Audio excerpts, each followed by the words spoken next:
All right, let's get into it. This is it's gonna suck even more than last night's game. This one sucked.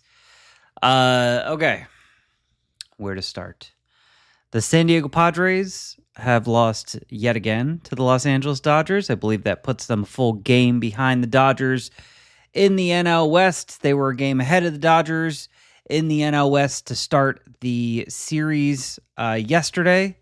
They have lost now 2 consecutive games to the Dodgers, and the Padres offense has just completely fallen flat on its face. The pitching was not much better today. The fielding was not much better today. We're going to get into it. I do see that there are already Dodger fans here and watching and commenting. That's fun. I'm not going to fight with anyone tonight. Like, I honestly think that this recap, this post-game show thing is probably going to last like 10 minutes tonight. Not because I don't have the energy to do it. I do, even though it's been a long day. I don't know what to say about this game. I don't know if Darren Smith's going to drop by or not. He has the ability to do so. Should he want to? Should he have the desire to? He knows how to get in here, but I'm not holding him to it. And I imagine he didn't make any promises like me to do post game shows after each one of these. And I imagine he's kind of in a similar boat to me in that, like, what's there really to say about this game? Dylan Cease. That is why I'm afraid of Dylan Cease pitching in a playoff game. Not that tonight felt like a playoff atmosphere. Once again, the fans, the crowd seemed dead. The Padres had absolutely no energy whatsoever from pitch 1 all the way to the end of the game. It's almost like a lack of fight in them, a lack of spirit. It's very weird, considering what we've seen from them in the past, especially against the Dodgers, especially in Dodger Stadium. But Dylan Cease was so bad. So bad. I need to go back to the play-by-play so I can kind of walk through that first inning again because it was so bad. This is how he started the game. He walked Shohei Ohtani. He walked Mookie Betts. He walked Will Smith. The first 3 batters of the game, the first 3 batters that he saw, he walked. And ended that inning down 3-0. In the second inning, hoping for a better result, he walked Ohtani again. He walked Will Smith again. And then there was I'm not going to call it fly out. There was a hit to deep center field that Jackson Merrill dropped. And am I going to hold Jackson Merrill's feet to the fire here and be like, wow, he really screwed that up? No, like that was he was in a difficult situation to make that play. B, I think he got spooked by how close Tatis was to him and whether or not Tatis was going to get the ball. And after 2 innings, the Padres are down 5-0, and I don't know what's happened to this offense. I don't. I understand the Dodgers are not the Giants, but coming in, the concern with the Dodgers was their bullpen is terrible.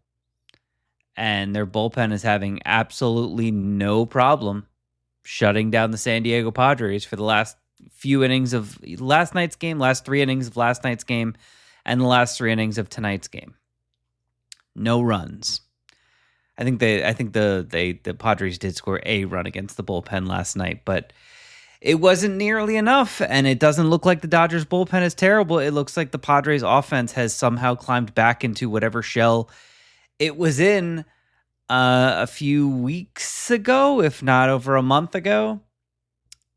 Fernando Tatis Jr. went 2 for 3 with a walk. That's a good box score line. It didn't seem like he was impactful in any way, shape, or form. The first inning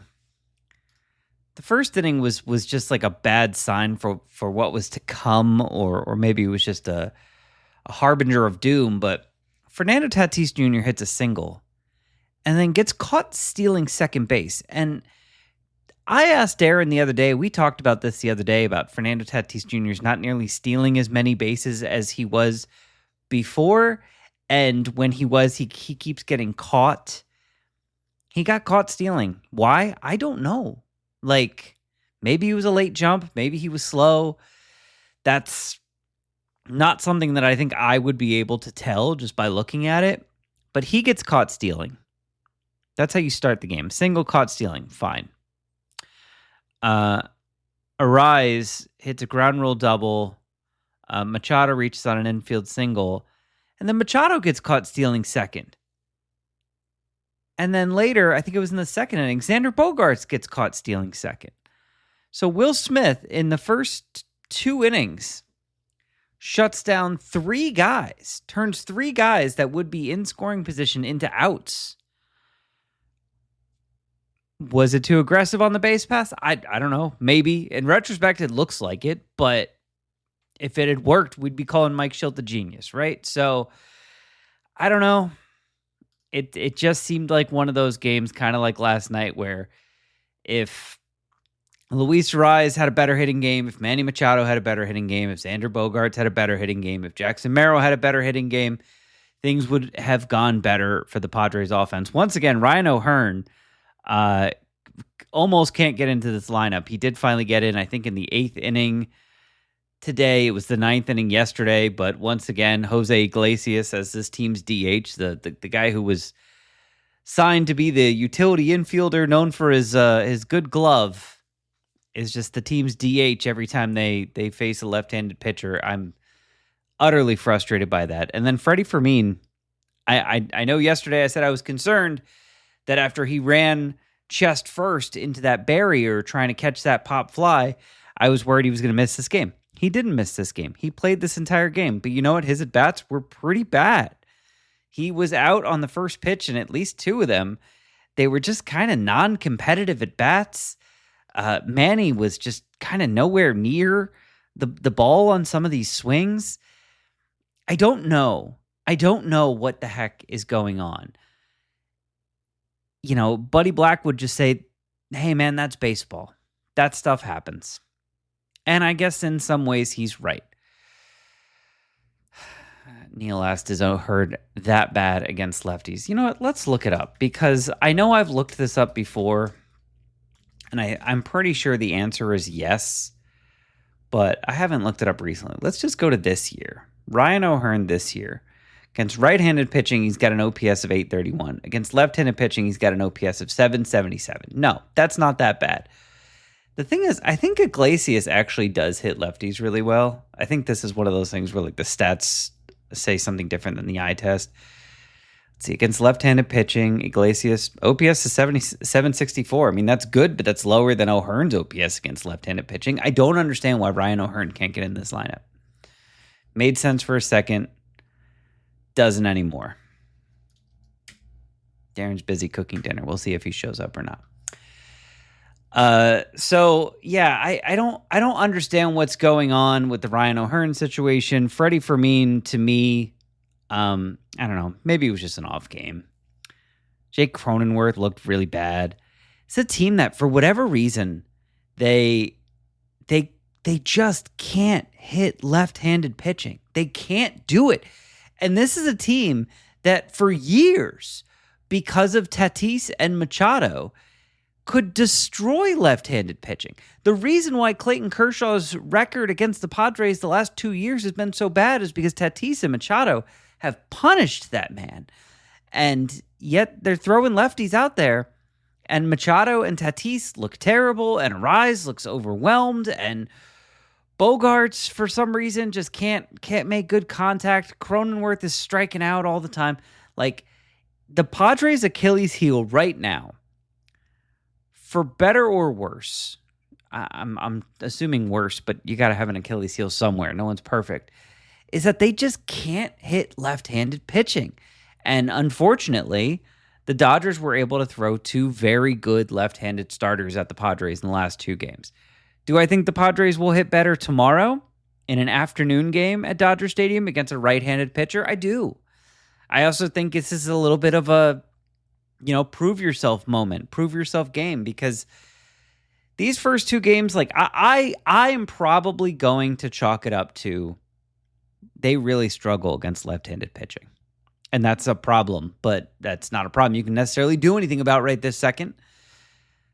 But you could also chalk it up to like the mental thing and just be like, they are just pushing too hard, trying too hard, too freaked out. Like Dylan Cease looked legitimately freaked out the first couple innings of that game. It wasn't just like a couple of bad things happened and he was trying to muscle his way through it. Like he was like, oh no, it's happening. That thing that I was afraid of is happening. So I don't know. To this guy saying Arise should be benched. People have been saying that all year for one reason or the other. And Arise plays at first base every single game. Oh, sorry. Yeah, it's Glasnow tomorrow, right? Glasnow's a righty. I have that right? If he's a lefty, I'm going to be mad. But I'm pretty sure he throws righty. He does. He throws righty. So Glasnow tomorrow, I think. Oh, Darren said he's going to pop on for a couple minutes. We'll do that when he shows up. But yeah, just a really disappointing couple of games that you can say, you know, the Padres are freaked out. They're in their own head. They're trying too hard. The Dodgers are a big reminder to them about how, you know, much they failed in the playoffs last year. Maybe Darren will come on and talk about that. Or you can just say they're really bad against lefties. I don't know. D. Smith, what's up? I've literally have my grill on, about to put a piece of yellowfin tuna on the grill. Okay. Kind of got lost with the timing by the end of the game. Because I actually, you know, people say, well, I got something better to do than this. Like, I literally had something better to do, which is prepare for the San Jose game. So yeah, I just stopped and said, I don't need to torture myself and watch this anymore. What a letdown. I mean, I don't know how else to say it. Like, what a letdown these two games are. I can admit I was totally wrong about the series because I thought the Padres would go in there and have a full tank of gas and look like they were just ready to do whatever it was, like just ready to rock. And it's been the complete opposite.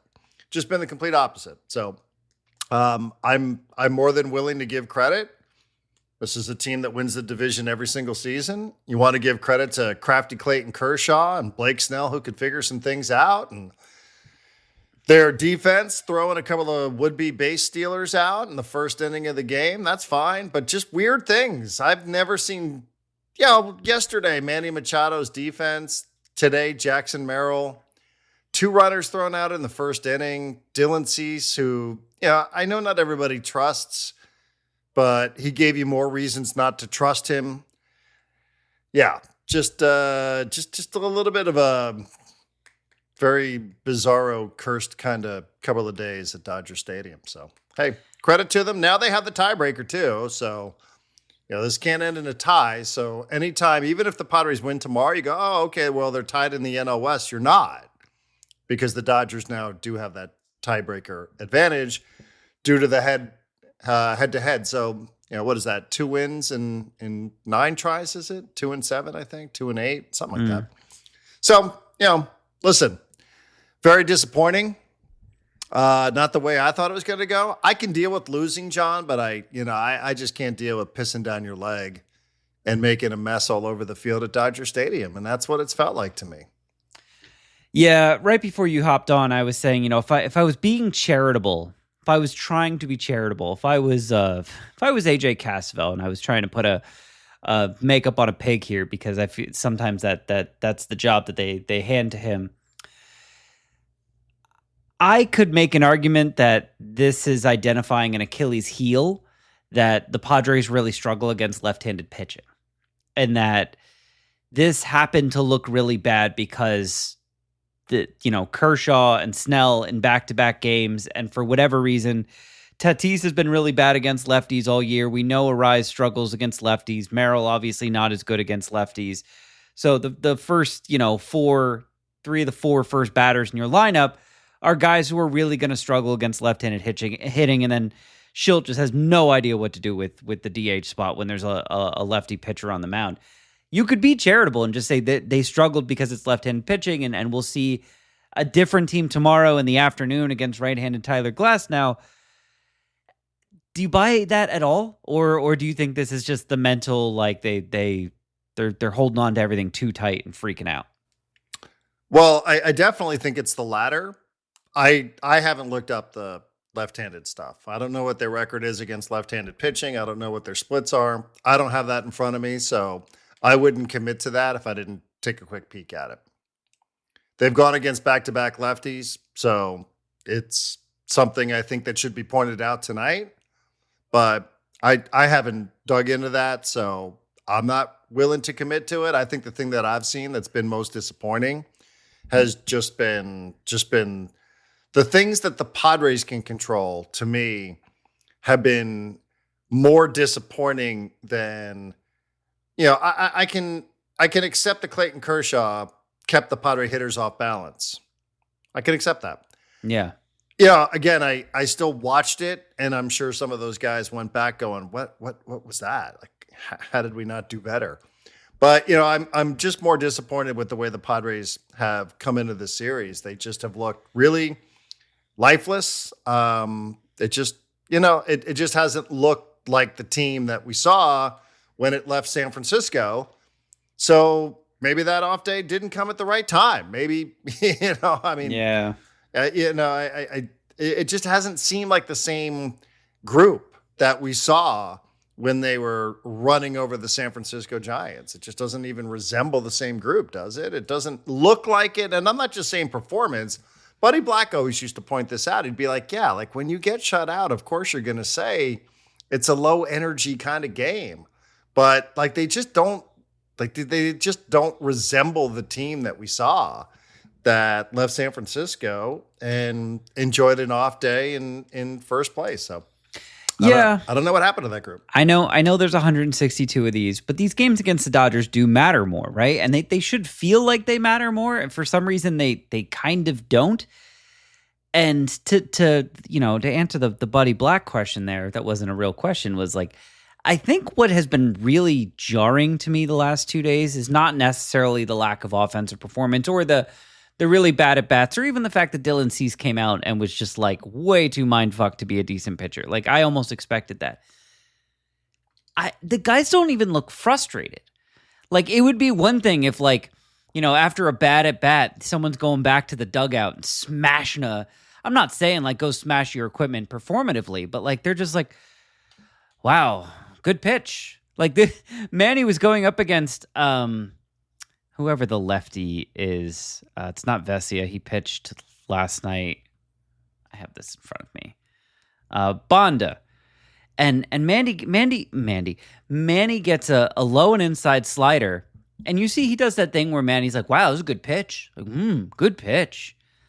And then he gets the exact same pitch in the exact same spot at the exact same speed and misses it by 1.5 feet. And does the exact same thing. Wow, good pitch. And it's like, at what point does it stop becoming a one-on-one matchup against you and the pitcher? At what point do you start getting frustrated that you're getting embarrassed, that the entire baseball world is staring at you, and all you're doing is missing Anthony Bonda's slider by 1.5 feet? I need something from them to tell me that they care when they're not winning, when things aren't going well. And it doesn't need to be performative, whatever, but like, even if Cease was just like, fuck, man, like I messed that up. I messed up that inning. And there's none of that. He's just, all right, I'll trot back on, throw my pitches.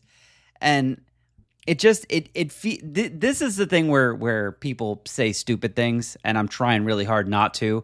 But when you feel like you're watching a team and you care more about how embarrassed they're getting than they seem to, that's when you start saying stupid stuff and thinking stupid stuff. Like these guys care. They care. They want to win. They would give anything to win these games.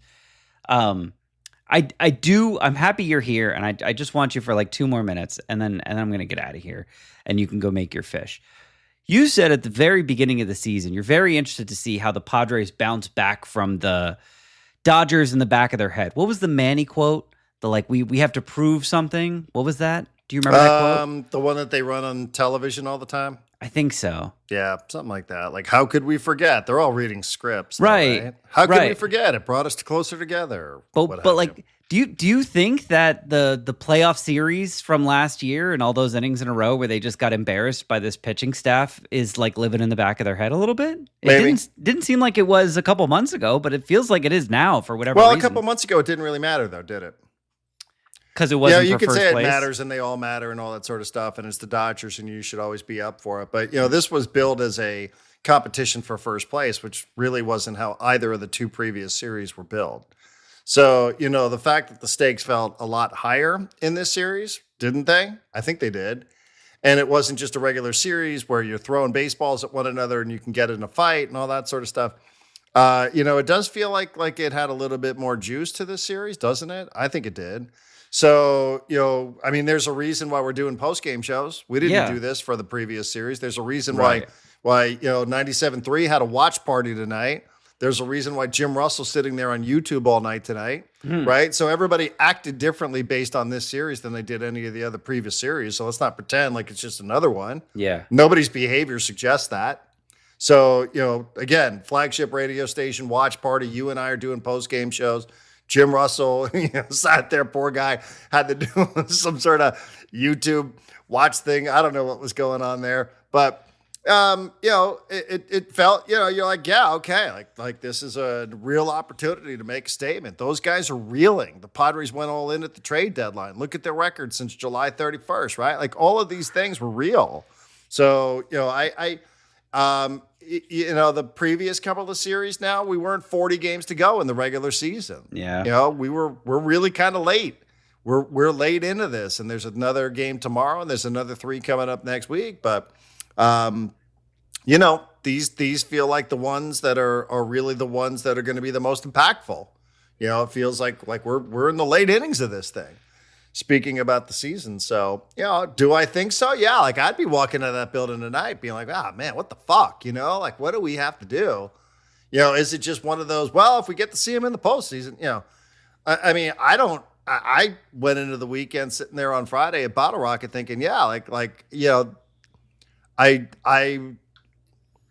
think going for a division title, like when are you going to get this kind of opportunity to go after this team?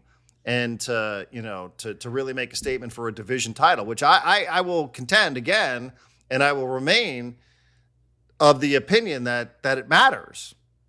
Division titles matter. I agree. They should matter. We've talked about this, and instead what we've gotten here is a team that's just, again, it's not the same team that we saw Wednesday, right? So,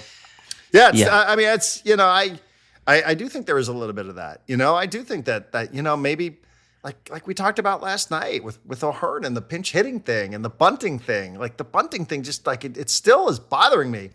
And the stolen bases and the errors and like can't throw a strike and 6 walks in a game and 6 walks by a starting these are there are things that you could say, well, that were just really bizarre and out of character over the last couple of days.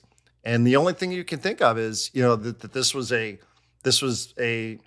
just the same way it was when you had the Dodgers pinned last year. You were up 2-1, and then you couldn't figure out a way to hit over the next couple of days.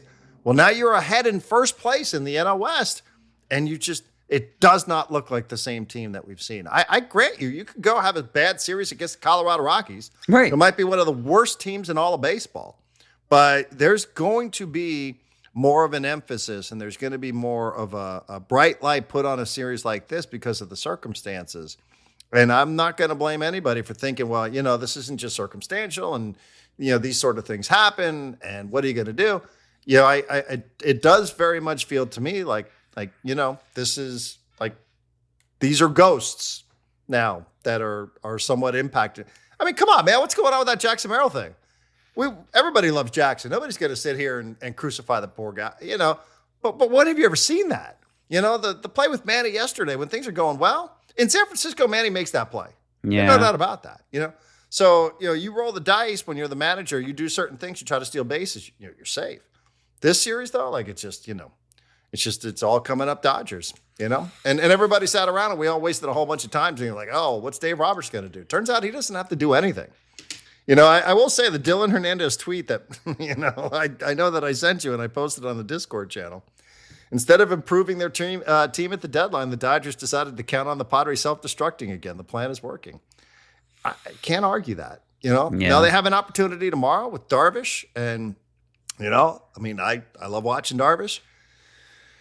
I don't know what you're going to do next week when you have to see this team again. But, it just does. Like, I can't say that all these things that are happening here are just coincidental. It just feels like it's something mentally that is preventing them from looking like the team that we have seen over the last, close to 20 games.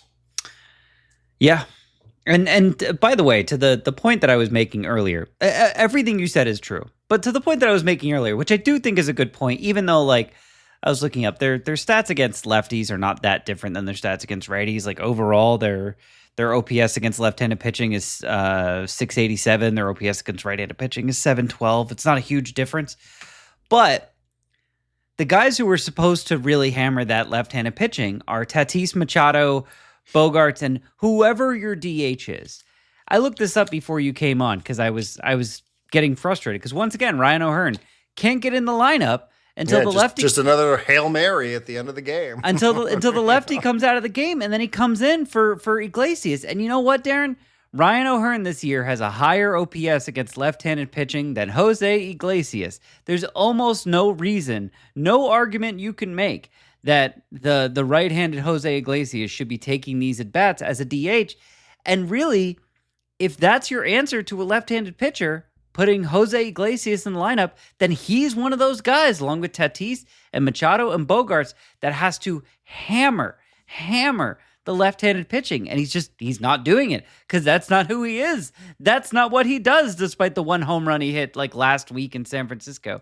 So I don't know. I do think it's going to look a lot better against right-handed pitchers, but I think we're identifying maybe two Achilles heels here. One is they really start pressing when it comes to a major game or series, especially against the Dodgers.